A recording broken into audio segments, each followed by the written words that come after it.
Hello everyone and welcome to this session.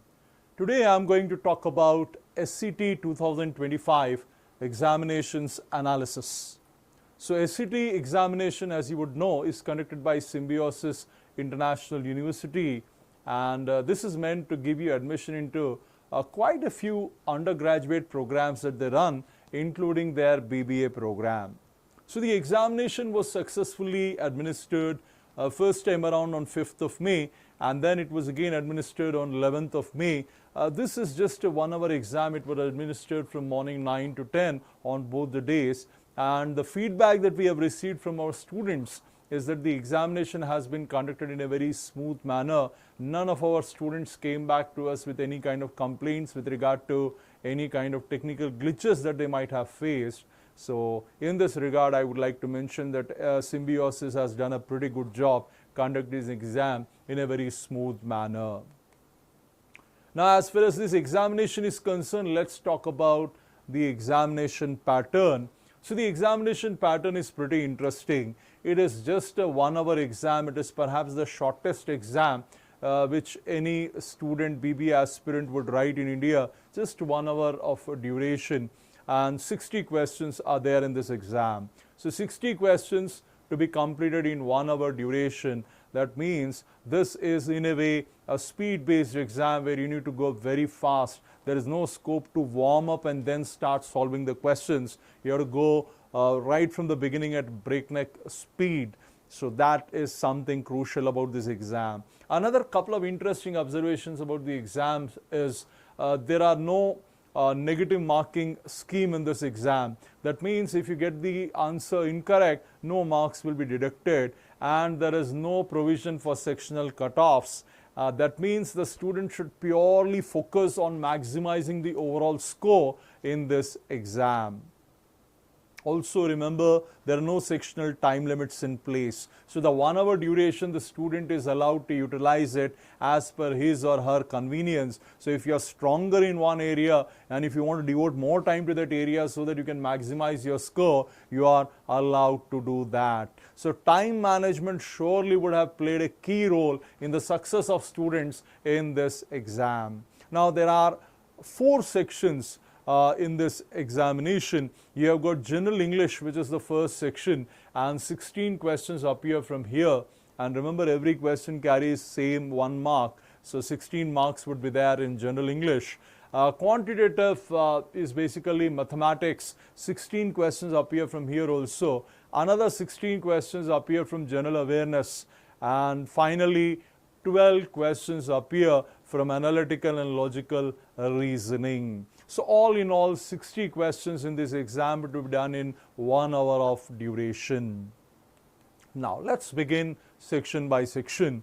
The feedback that we have received from our students pertaining to General English section was that majority of the questions were based on vocabulary and grammar. But remember, when I say vocabulary, I am also including idioms and phrases into it. So idioms and phrases, there were quite a few questions. Major chunk of questions were based on idioms.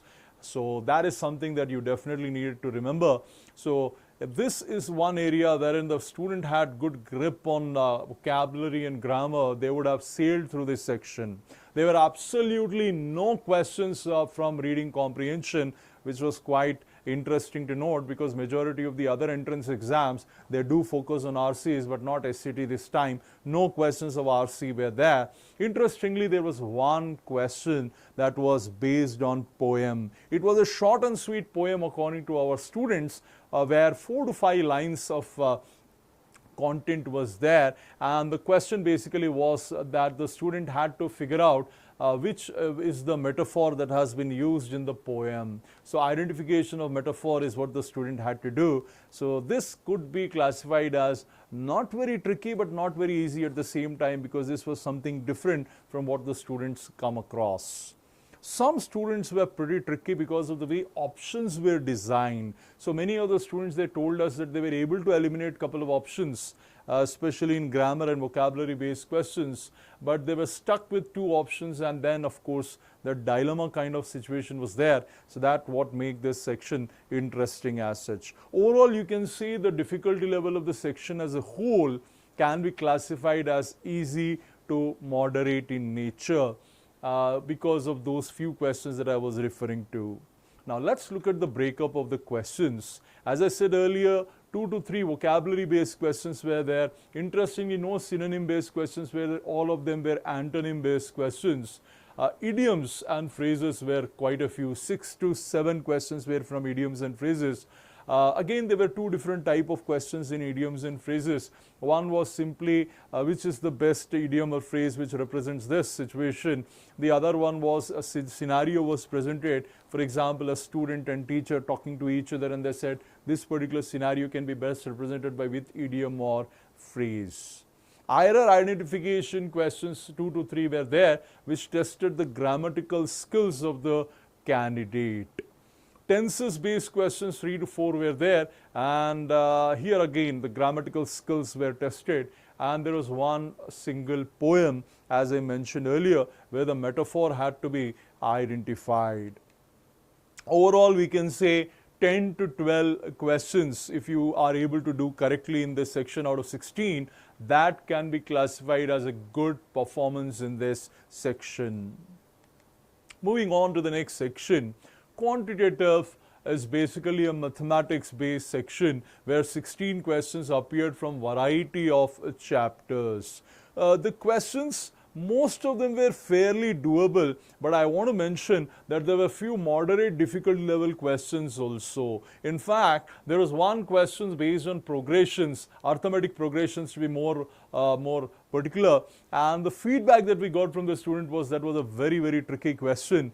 And same was the case with the question that was based on logarithms, because most of the students, they don't focus on logarithms as much as they should do. So arithmetic progression, logarithms, these two were fairly tricky kind of questions which appeared in this examination.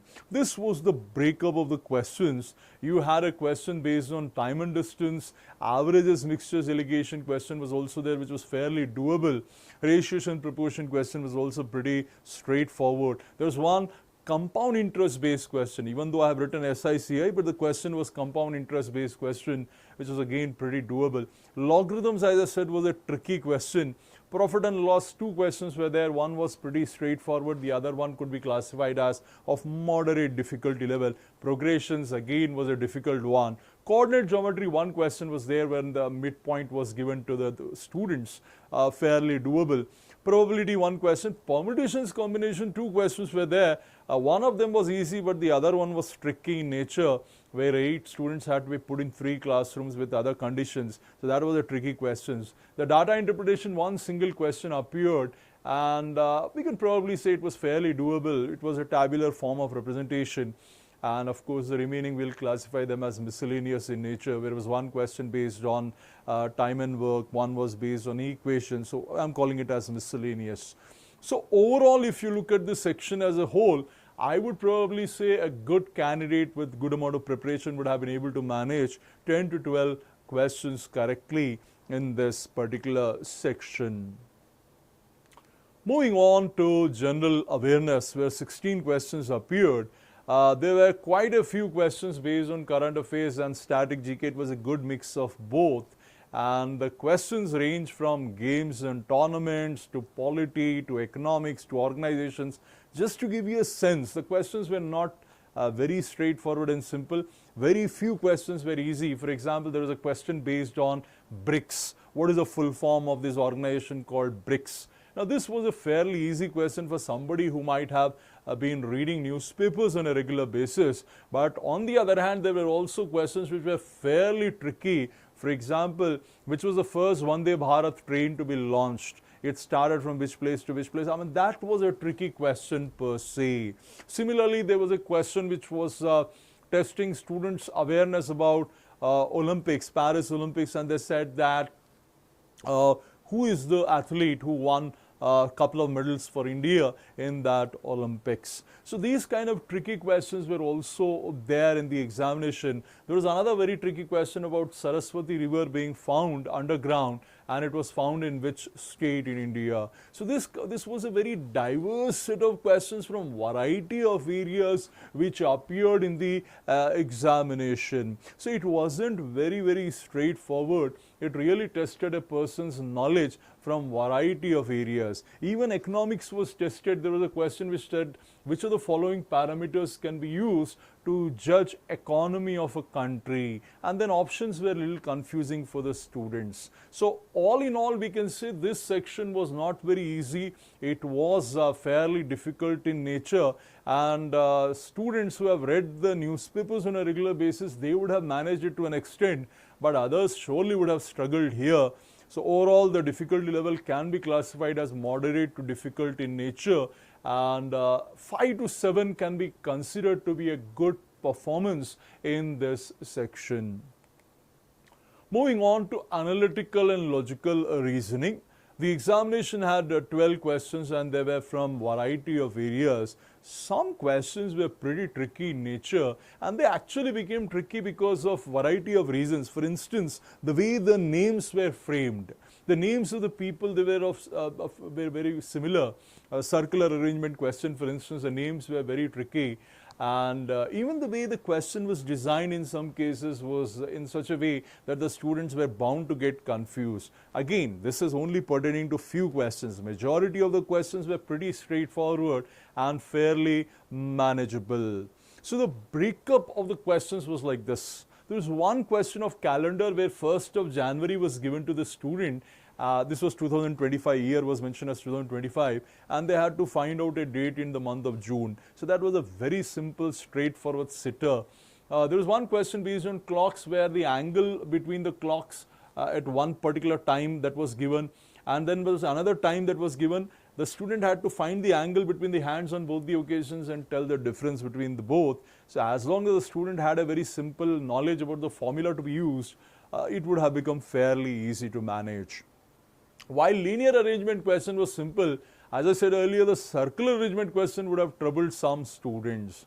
The number series question was fairly doable, but assumptions and conclusions, some questions were very straightforward, but there was a question where a little bit of deeper understanding of the subject was needed. Again, 3 questions I'm classifying as miscellaneous out here. And all in all, because some questions were tricky in nature, but very few questions, in fact, mind you, hardly a couple of questions were tricky, rest of them were fairly doable. We can probably say 9 to 11 out of 12 can be considered to be a good performance, right? So this was about logical reasoning section. All in all, the examination itself can be considered to be fairly moderate in difficulty level. Of course, I'm not saying it was an easy exam, absolutely no, because of some of the questions that appeared in English, analytical reasoning, and of course general awareness. We cannot classify this exam as easy. On the other hand, we cannot classify this exam as difficult also, because there was a good number of easy questions across all the sections, barring of course general awareness. So we can probably say 38 to 40 overall score in this exam can surely be considered to be a good performance from a student.